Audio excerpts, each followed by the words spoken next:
انسان نے بہت ترقی کر لی، رہن سہن بدل گیا، لیکن یہ کیا؟ والدین سڑکوں پر آ گئے۔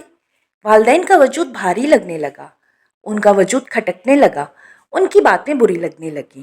اگر پوچھو تو کہیں گے ہاں سب پتہ ہے ہمیں، کیا ہمیں نہیں پتہ ہوگا کہ ان سے کیسا سلوک کرنا ہے؟ اللہ نے کیا کہا ہے؟ نبی صلی اللہ علیہ وسلم نے کیا فرمایا ہے؟ لیکن پھر بھی یہ سب دیکھنے کو ملتا ہے۔ یہ مت سوچو کہ تمہاری اولاد تمہارے ساتھ کچھ برا نہیں کرے گی، اسے آج جو دکھاؤ گے وہ کل وہی کرے گی۔ کیا اللہ نے خاندانی نظام چلانے کا اصول نہیں بتا دیا؟ کیا عدل و انصاف کو تم نہیں جانتے؟ کیا نہیں معلوم کہ جب ایک انسان دوسرے کے حقوق مارے گا تو ظلم و زیادتی ہوگی؟ والدین اور بیوی میں عدل قائم کرنا بیٹے پر فرض ہے۔ دونوں کے حقوق واضح انداز میں قرآن و حدیث میں بتا دیے گئے ہیں۔ مسئلہ یہ ہے کہ آج کی بیویاں وہ چاہتی ہیں کہ شوہر صرف ان کا بن کر رہے، شادی کے بعد نہ اب وہ بیٹا رہے، نہ بھائی، نہ چچا، نہ تایا، نہ ماموں، کچھ بھی باقی نہ رہے، اور سارا مال، سارا وقت اور ساری اطاعت و فرما برداری بیوی کے لیے ہی ہو۔ آج سے 1450 سال پہلے ہی اس کشمکش کا اللہ نے جواب دے دیا تھا۔ اللہ کو والدین کے دل اور احساسات کا بھی پتہ ہے، اور بیوی کے دل و دماغ اور فطرت کا بھی۔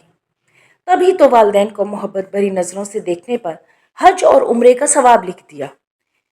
اللہ کو پتہ تھا کہ اولاد اپنی زندگی میں اتنی مگن ہو جائے گی کہ وہ والدین کو نظر انداز کر دے گی۔ تو ذرا سوچو کہ کیا والدین کی نافرمانی اور بدسلوکی تمہاری پکڑ نہیں کرائے گی؟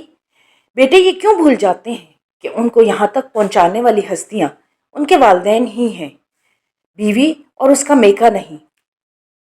موجودہ حالات میں بیویوں کی بدزبانی عروج پر پہنچ گئی ہیں۔ ایسے ایسے جملے سننے کو ملتے ہیں کہ رونگٹے کھڑے ہو جاتے ہیں۔ نکلو، یہ میرا گھر ہے، جبکہ بیٹا شادی کر کے بیوی کو اپنے والدین کے گھر میں لے کر آتا ہے۔ بیویوں کو والدین کا بنا ہوا گھر تو پسند ہوتا ہے، مگر والدین وہاں موجود ان کو کھٹکتے ہیں۔ یہ میرا شوہر لایا ہے، یہ میرے شوہر کی کمائی ہے، میرے شوہر کا کھاتے ہو۔ یہ سب کیا ہے؟ اس بدزبانی کو روکنا ضروری ہے۔ کیا بیٹے ذرا یہ بتائیں گے کہ یہ کہاں اسلام میں لکھا ہے کہ شوہر کی ساری کمائی کی مالکن اس کی بیوی ہے؟ ورنہ اللہ قرآن میں ان رشتہ داروں کے حقوق نہ واضح کرتا۔ نبی صلی اللہ علیہ وسلم نے بھی ایک صحابی سے کہا تھا کہ تمہارا مال اور تم دونوں تمہارے والد کے ہیں۔ کیا ہمارے رسول کی یہ بات غلط ہے؟ مسئلہ یہ ہے کہ بیٹوں نے یہ حیثیت جو والدین کی جگہ اور مقام تھی بیویوں کو دے دی ہے۔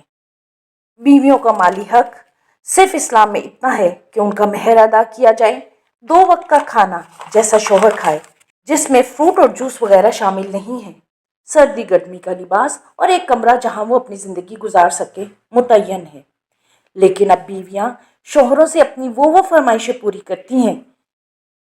اسلام میں کوئی درجہ اور مقام نہیں، لیکن بیٹے یہ سب پورا کرنے کے بعد بھی انہیں یہ نہیں کہہ سکتے کہ میری ماں سے اچھے طریقے سے بات کر لو، میری ماں سے بدسلوکی نہ کرو، میری ماں کی خدمت کر دو۔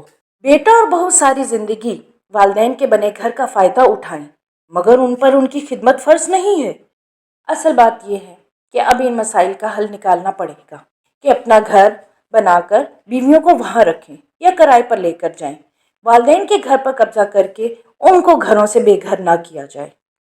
دوسرا یہ کہ والدین کی خدمت کے لیے خود حاضر ہوں، اپنی بیویوں پر ان کا بوجھ نہ ڈالیں، یا تو خدمت گار رکھیں یا خود وقت دیں، کیونکہ آخر میں اللہ نے حساب تو بیٹے سے لینا ہے کہ والدین کی خدمت کی یا نہیں کی۔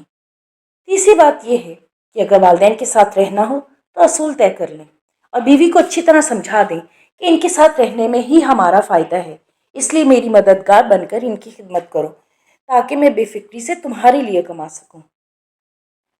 چوتھی بات یہ ہے کہ اگر والدین کے پاس کوئی مال اسباب نہ ہو تب بھی بیٹا پابند ہے کہ وہ اللہ کی طرف سے ان کی کفالت کرنے کا، تو بیوی کو ان سے بدزبانی نہ کرنے دی جائے کہ جنت تو والدین سے ہی ملے گی۔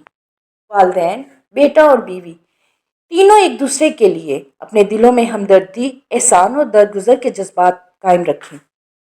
اپنی اولاد کے لیے اچھے بنیں اور اولاد اپنی آنے والی اولاد کے لیے اچھی مثالیں قائم کریں۔